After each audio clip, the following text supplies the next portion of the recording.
Our job is to give people the fighting chance. And, a delay in an ambulance for as long as this one was is without a doubt not okay. Good evening, and first at 5, a KGW exclusive about the slow emergency response to a hit and run in Portland that eventually turned fatal. A KGW investigation revealing there was no ambulance available for nearly half an hour as a man in a wheelchair lay dying in the street. Thanks for joining us. I'm David Molko. And I'm Laurel Porter. For months, investigative reporter Evan Watson has been tracking slow response times by ambulance crews across the metro area. Now he's obtained public records that show just how bad things got early one April morning.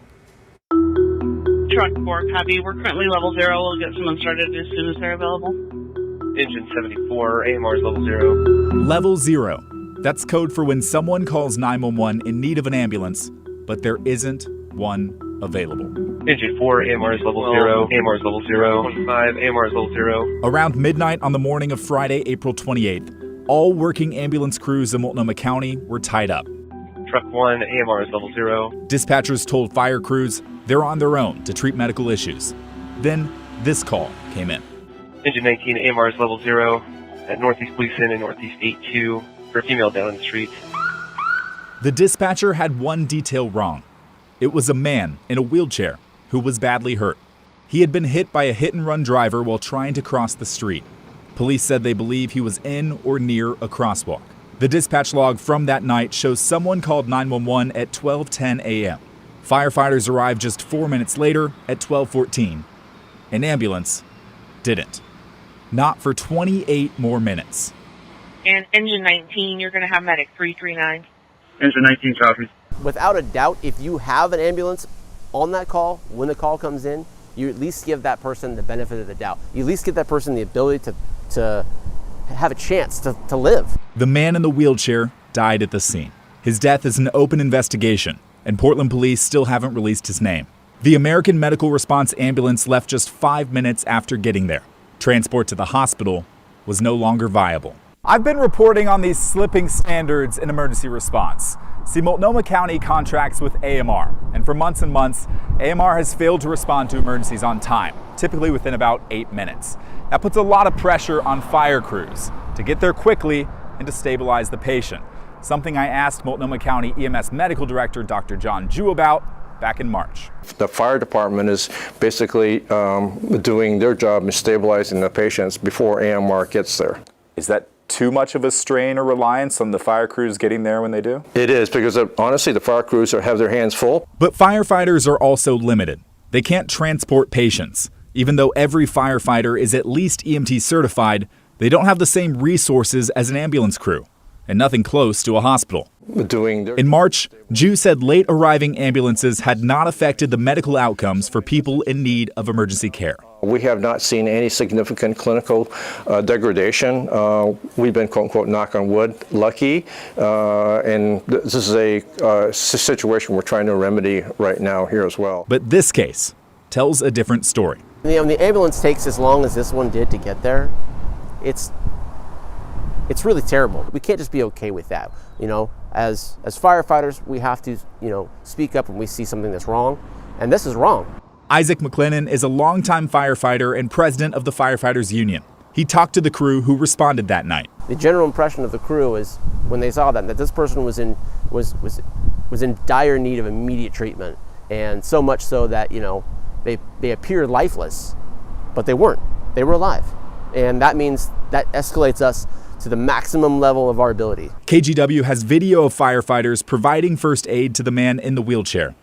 We're not showing that part of the video due to its gruesome nature, but the video does show the man moving his arm on his own power well after fire crews and police arrived. McLennan says there was no practical way firefighters could have transported this man. He needed an ambulance, but that took too long. More and more, day after day, we're seeing this level 0 pop up, and as firefighters, we're just getting frustrated. And this is a highly dangerous situation, and it should be unacceptable for not only just for firefighters, it should be unacceptable for everybody who lives in this community. That is so distressing. I'm glad you're digging into this, Evan. As you mentioned, AMR is the ambulance provider for Multnomah County. What are they saying about all this? Yeah, well, AMR sent me a statement this afternoon saying that they're looking into this incident and they're better reviewing it to understand what happened here. And the company is committed to responding to, quote, all calls in a timely manner. But I do know from my previous reports on this topic, AMR says it's struggling with paramedic staffing and they blame staffing shortages for delayed response times. Also, this isn't a one-off incident. I have data from the Bureau of Emergency Communications that shows just how many level 0 cases there have been so far this year, and there's a lot. Now, I'm still working through the analysis of that spreadsheet to get rid of duplicates and understand each section, but I'll have updates on that soon. Yeah, and you know what? We appreciate you staying across it and not letting this one go because it's clear something here needs to change. Thanks, Evan. Yeah. We have two big developments today around Portland's homeless crisis, both involving camping on the streets. Now, first, the city is settling a lawsuit over tents that blocked the sidewalk. 10 Portlanders filed this lawsuit last September saying tents made it difficult for people with disabilities to get around, and failing to move or clean them up violated the Americans with Disabilities Act. Terms of the settlement include spending at least $8 million in the next fiscal year to remove campsites that block sidewalks, establishing a new 24-hour hotline to report those obstructions, and prioritizing removal of camps on sidewalks. Each plaintiff is also going to get $5,000 in damages. City Council still needs to approve the settlement along with a federal court judge. City Council will also have to approve Mayor Ted Wheeler's proposed camping ban. He released the details today. If it passes, it will make it a crime to put up tents in many public places. The mayor's office says the proposed ordinance would bring Portland into compliance with state law that requires clear guidance on camping rules. The rules include no camping on public right-of-ways from 8 a.m. to 8 p.m. and no camping anytime on pedestrian areas of sidewalks, parks, near schools, daycares, or existing shelters. The mayor did not make himself available to reporters, but released a video statement instead. These changes are critical to the city's compliance with state law and vital to our community's ability to return to the vibrant place that we all love. City staff say if passed, the ordinance would take effect July 1st and be phased in over time with education, outreach, and warnings before any fines or jail time. Vancouver is also moving forward with a proposed location for its 4th city-sanctioned homeless village. The Stay Safe community would be just west of I-5, north of Discovery Middle School and the Kiggins Bowl. Officials say they chose this spot because it is close to public transit and people have already been camping nearby. The community would be fenced. It would house up to 40 people, and the nonprofit Do Good Multnomah would staff it 24/7. The city's going to host an online hearing next Wednesday and an in-person hearing on June 5th, again on the proposed location. A massive pile of shredded tires caught fire this morning. This is near Moda Center in Northeast Portland. Look at that. Portland Fire says a TriMet driver reported this fire about 2:45. Crews put out the flames in less than an hour. At this point, still unclear what started it.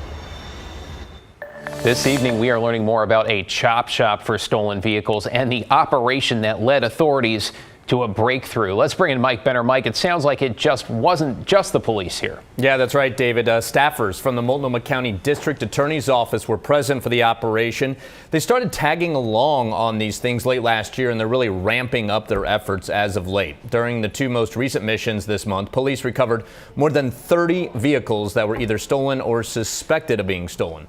Approximately 36 people were arrested as well. One of them is suspected of operating a chop shop at a Gresham home. We're told the property was full of stolen vehicles along with tools to take cars apart and to replace their VIN numbers. Staff from the DA's office is tagging along on these missions in order to support officers with answers to legal questions. These staffers basically want to help officers look at these cases through the lens of a DA.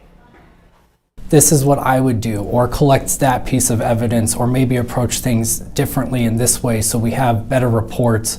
So when we do get these stolen vehicle operation cases, it makes it easier to prosecute and we don't have to dismiss them.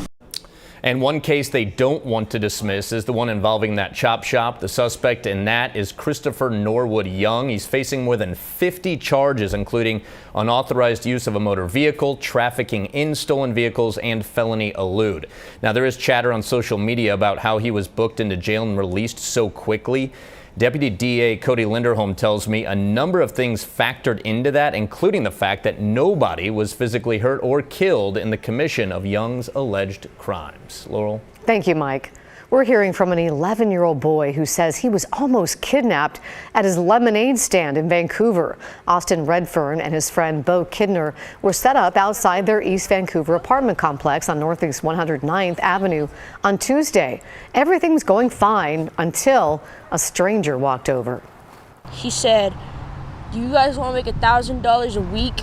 And we said, "No, thank you." And then he tried to take Austin to the end of the road to the stoplights. Some guy grabbed me and he tried to take me, but I kicked his shin and I ran. A smart and brave kid, Austin made it home and told his parents. His dad found the suspect, seen here on this dash cam video, and called police. Officers arrested 35-year-old Benjamin Kelly. He's now charged with attempted kidnapping. So glad they are both okay. Oregon Governor Tina Kotek wants to boost reading skills across the state. She is now focusing on how teachers are trained. She signed an executive order to form a new council that's going to start work this summer and will help recommend new standards for teacher prep to ensure consistency statewide. The governor's order outlines some of the topics to focus on. They include how to teach bilingual students, children with disabilities, and making sure instruction is based on research into the science of reading and writing. Coming up next.